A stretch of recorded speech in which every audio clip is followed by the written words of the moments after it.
Is car ownership going to be a thing of the past? This MSN.com article seems to think so. As the dream of home ownership becomes further out of reach for many young Britons and Generation Rent is facing an entirely new challenge, young professionals living in cities such as London, the economics of owning a car no longer make sense. There's plenty to say about even those first two paragraphs, but let's carry on. Andrew Smith, who is managing director of 6T, the vehicle rental company, says it's getting harder and harder to own a car and it's becoming harder and harder to run. Well, it's not if you rein in your aspirations. If you want to buy a £30,000 car, then yes. But if you're happy to drive around in a banger, no, you can still do it.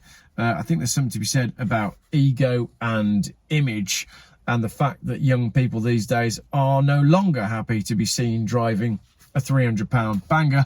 They'd much rather drive a fairly new Audi. But that's a conversation for another day. Driving is on a path to becoming fundamentally different, says Andrew Smith. Soon, instead of owning cars, people will share them, he adds. I very much see that as being the future.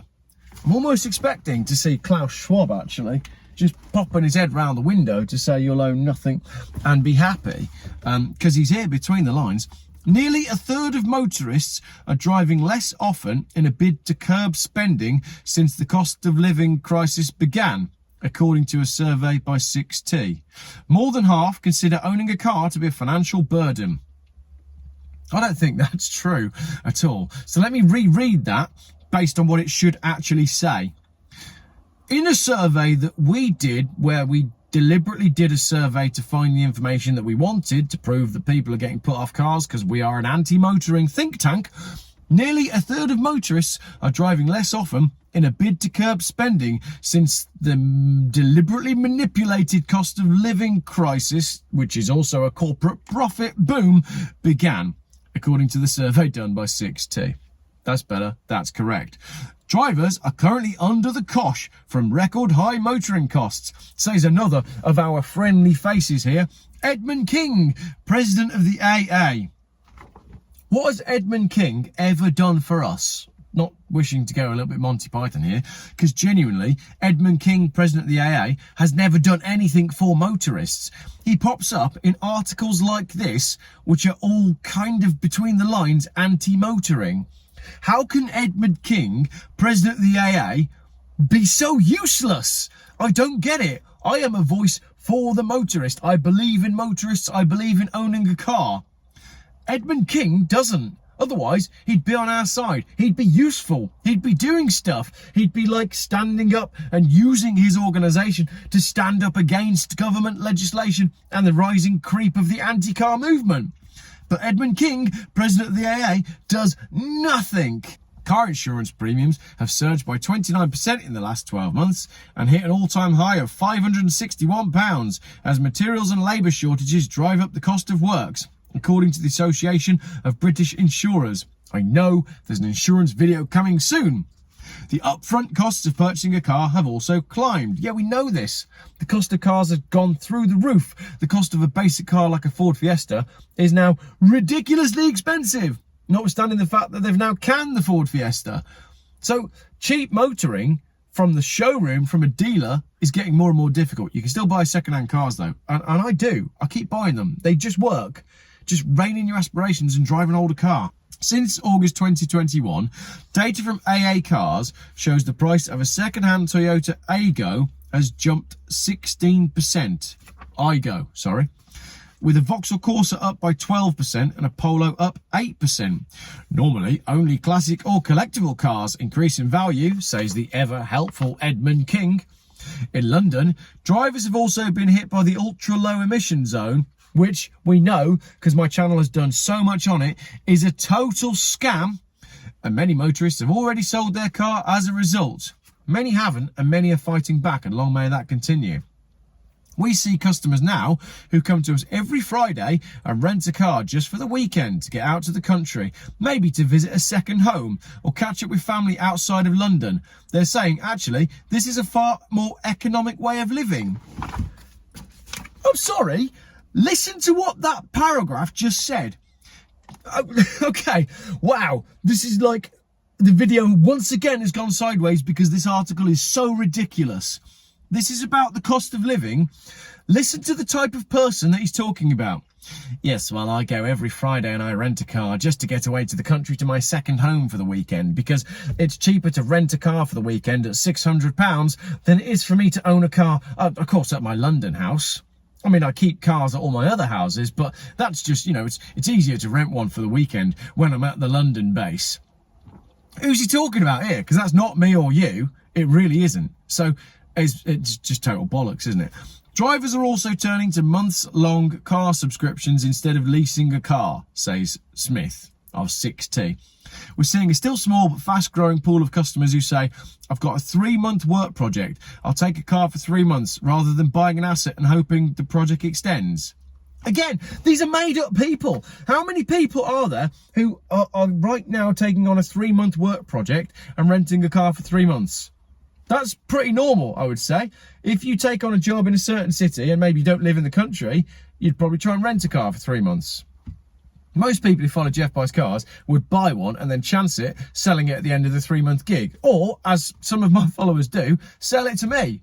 I've got a guy who is only in the country for a certain amount of time, and instead of renting a car because it's so damn expensive, he buys one and then he sells it to me at the end of it. I've bought 3 or 4 cars off him now. A Mitsubishi Galant, a Jaguar, and I'm sure there was one more. So it's more fun for him to buy a car and sell it to Jeff, and it's cheaper because it's cheaper than renting cars, because renting cars is expensive. So how can they be saying that they've got customers going to rent a car on a Friday to go out to the country, maybe to go to a second home? That's not about money, is it?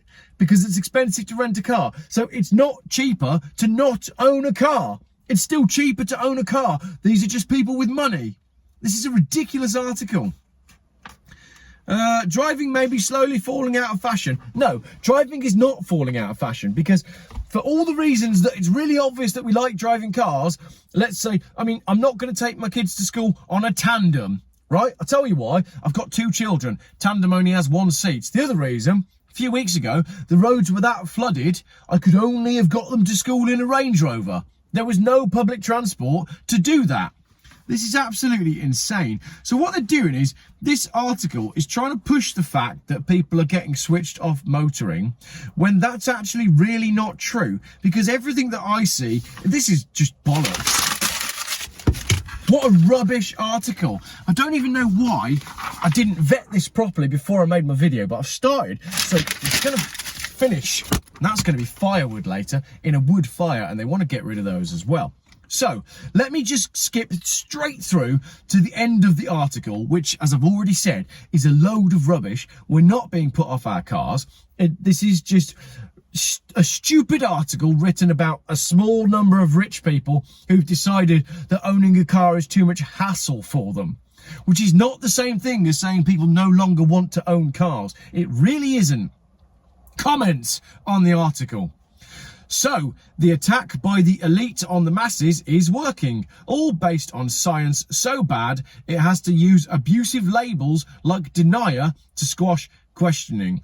Here we're talking about the ULEZ, where Sadiq Khan basically called everybody who stands up against the ULEZ vaccine deniers.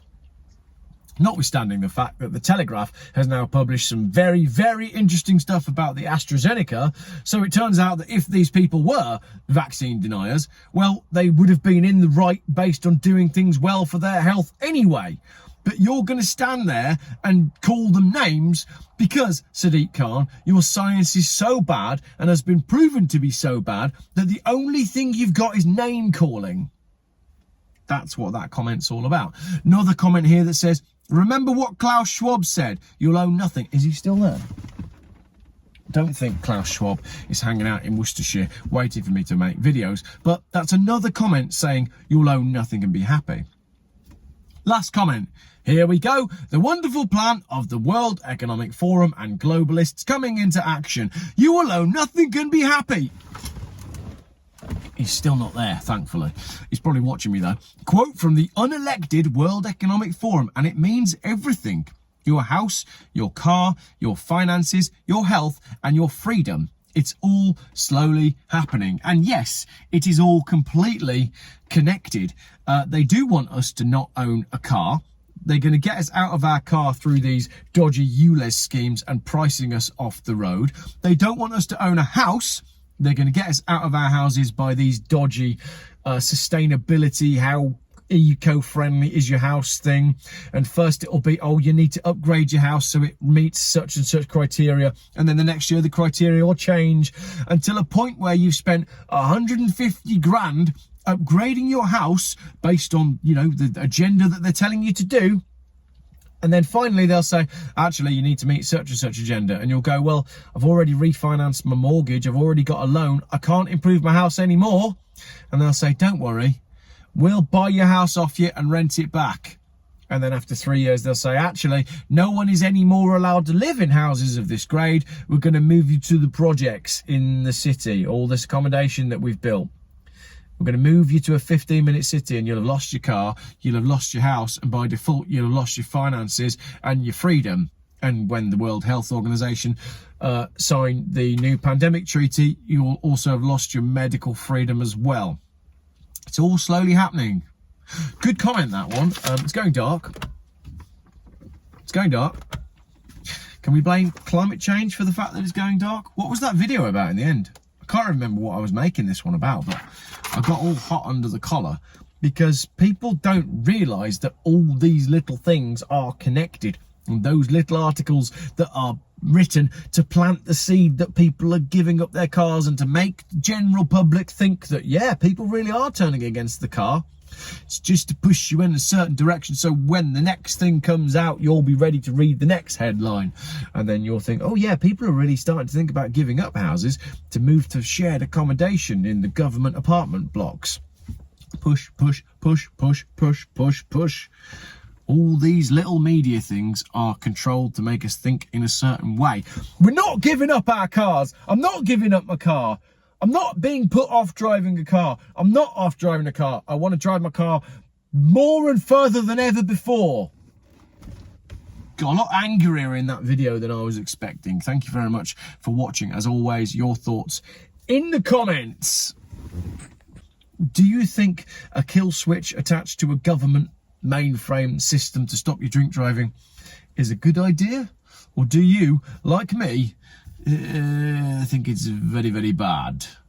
Thank you very much for watching. Exactly like what happens in the movie Minority. Exactly like what happens in the movie Minority.